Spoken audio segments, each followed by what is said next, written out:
Ready for the next game. Thought you were the player, not the DM in this one, Ted. Oh, definitely a player. Then what's with all those papers?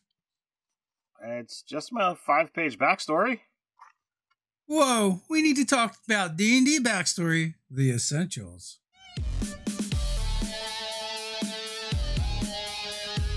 Welcome to Nerdarchy. For nerds, by nerds, I'm Nerdarchist Dave, and usual I'm joined by this nerd. Nerdarchist Ted. If you want to keep that D&D content flowing through your YouTube feed like one of Ted's 5-page backstories, make sure you hit that subscribe button. And if it's more Nerdarchy content you're after, you're going to have to ring that notification bell. Ding, ding.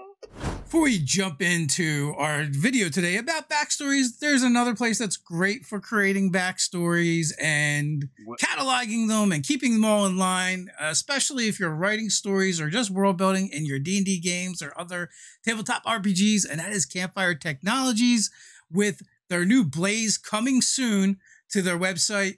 It's an amazing authoring tool that allows you to organize all your notes, keep it in all one place, create encyclopedias, add maps, add timelines, character profiles, you name it. It's over there to help you stay organized. It's designed to help you get organized. It's designed to keep you from being disorganized. It's a great tool. You definitely have to check it out, and that link is going to be down in the description below.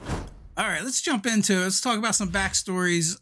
Ted, you brought an article to our attention over on Tribality, Essentials of Character Backstory. It's a really great article, and I highly recommend people check it out. You can also find a link to that down in the description below, so you can give it a look. But we're going to go over some things from that article and make some of our own thoughts as well when it comes to backstories. So first off, I feel like there's like 2, maybe 3 styles of backstory, or creating a backstory to your character in D&D and other tabletop RPGs. So from my experience, you've got the over planner, you've got the under planner, and you've got the after planner. That's the way I've seen it. Maybe there's 4 times. Maybe there's the no planner. That could also be the after planner. Yeah, like there's definitely been times where I've written out a detailed backstory beforehand. That's, why are you doing this to me? And you made the jokes about like, I'll read this later, or the give me the crib notes. The actual story is, I'm like, hey, here's my backstory. He's like, you're like, this is a one shot. I ain't reading that shit. That sounds accurate, right? So that's kind of, that can be the over planner. And it's fine. Like if you want to write backstories like that for your character, you should do that.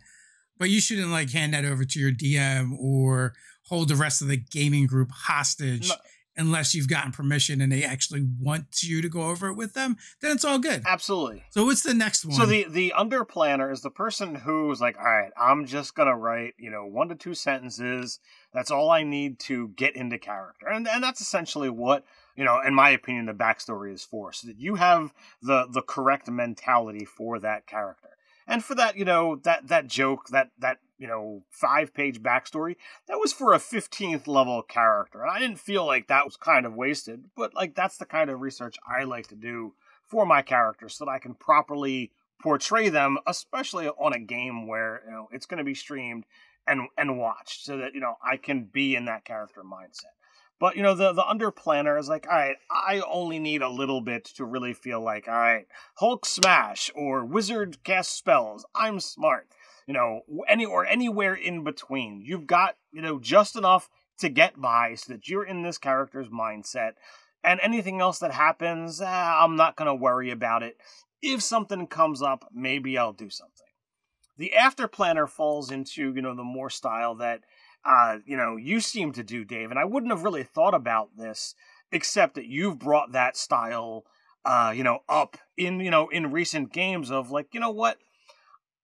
I'll come up with what happens in reaction. And that's something that if you have a DM who is very free with player agency, you walk into town, what do you see? You're like, I totally run into this contact, and immediately you begin, typing or filling out, more information about, this half-orc that you met 10 years ago, and, the deal went bad, or, something happened. Well, now you've got this time to put in some agency into the game, to add this character into your story.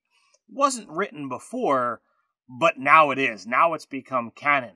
Why didn't you talk about it? Well, I felt bad. Things didn't go well between us. So really, why do I want to bring up this bad memory? Or, oh, here's something that's great that happened. Well, you know what? I've been holding on to this as one of my, happy memories. And I hold true to it because I feel if I share it, I'm going to lose it. It's going to be gone, just like so many other things in my life.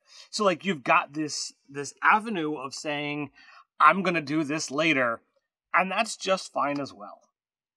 Now, I will say the underplanner is very easy to turn into the afterplanner, right? You can always add things to your backstory and change things. I mean, same even with overplanner. You can change things after the fact, and maybe things just weren't as they perceived them before. The perception has changed, whatever. The non-planner is just that. They don't worry about a backstory. They're here to play the game today and tomorrow, not yesterday. So they're not even going to worry about it. Again, that's another opportunity to turn into the after planner.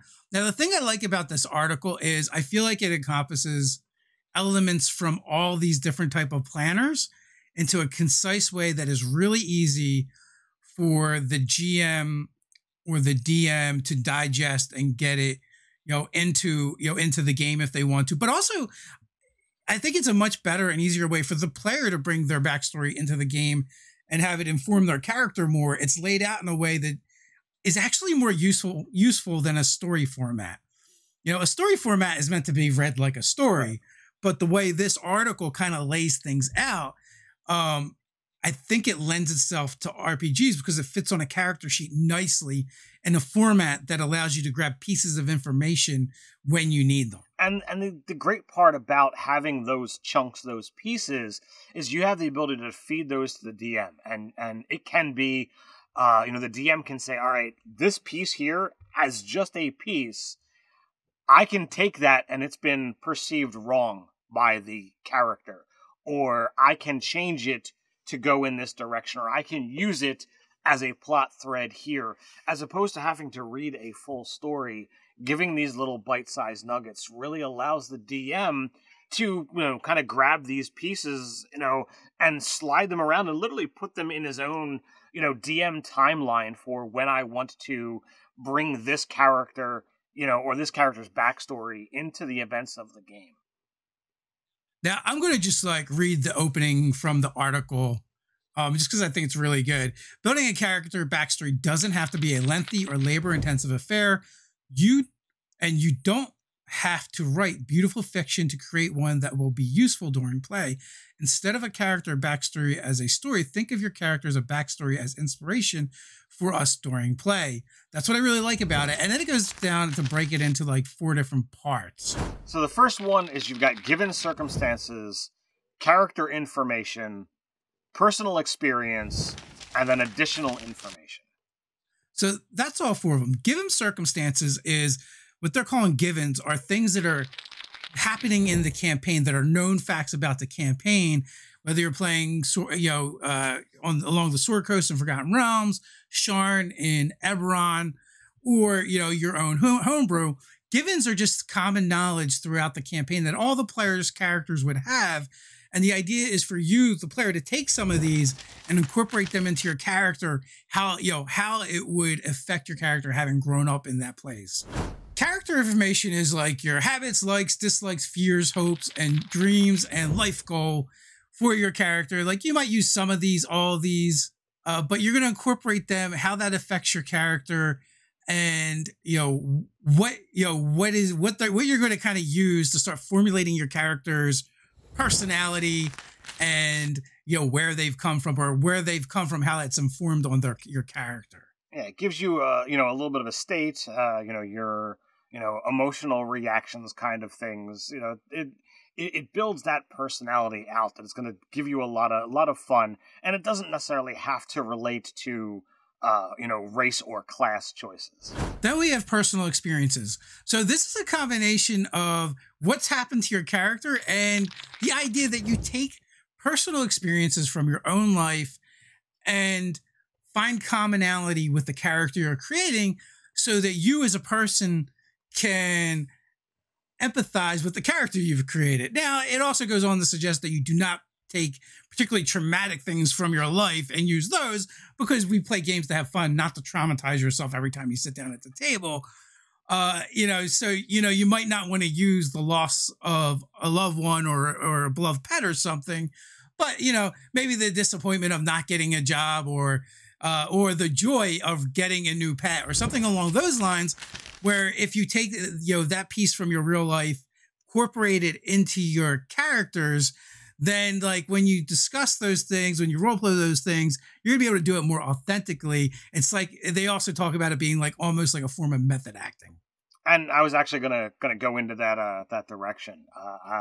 When I went to college, I was quite eclectic in the variety of different things that I was studying, but I had a number of acting classes just to try and see what I wanted to do with my life. And since I had this love of role playing games, I felt, hey, if I take some acting classes, maybe I'll be a better role player.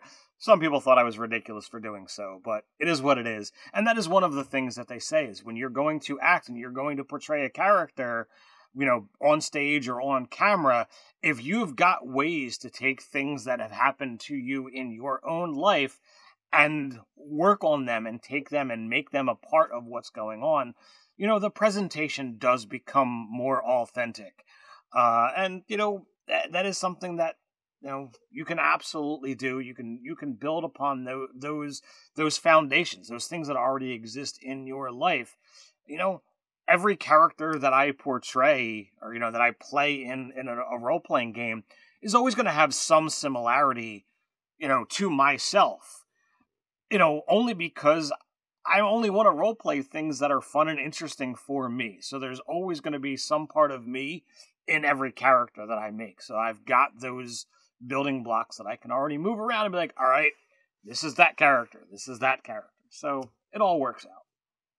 And finally, that brings us to number 4. That's additional information. And this is just basically saying, if there are certain things about your character that you don't know, like if they're a blacksmith, maybe you should do a little researching of blacksmith. You don't have to go super in depth, but just so you have a couple notes lying around that you can throw out a term here or there that show that your character knows about that particular thing.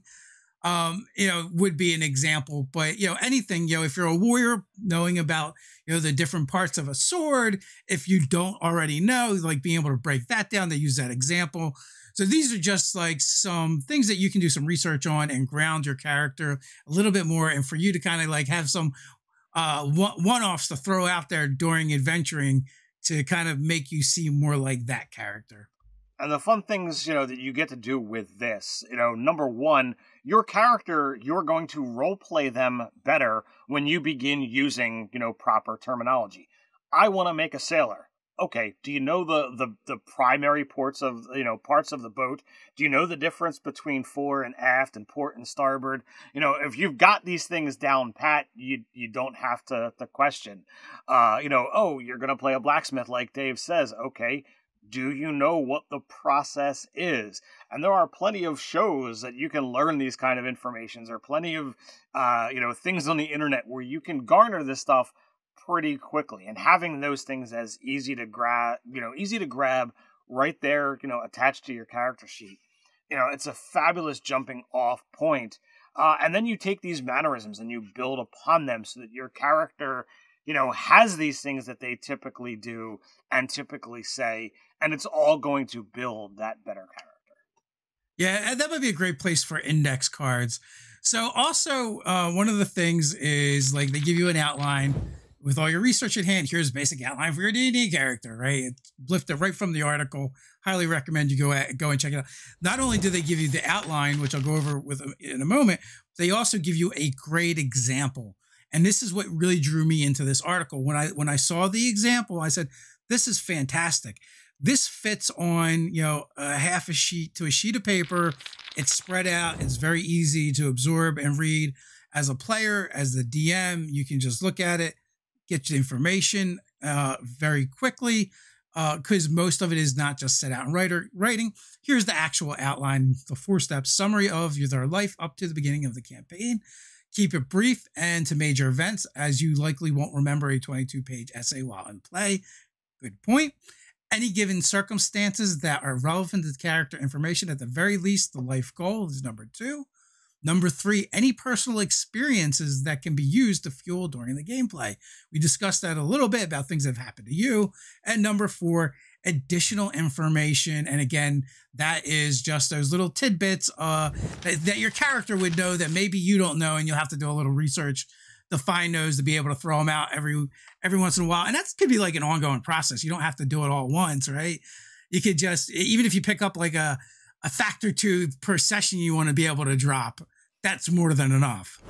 So that's a lot of, really great stuff. I'm happy to, talk about backstories. I'm super into, really getting, who my character is. But, this is not the first time that we've gone into it. If you want to do more with backstories, you can check out this video. The DM just fracked my backstory. Now what? We make stuff over here on YouTube, but also we create content over on Patreon. That's right. Every month we're making brand new stuff for 5th edition for players and DMs alike. We do monthly fan games and so much more. So until next time, stay nerdy.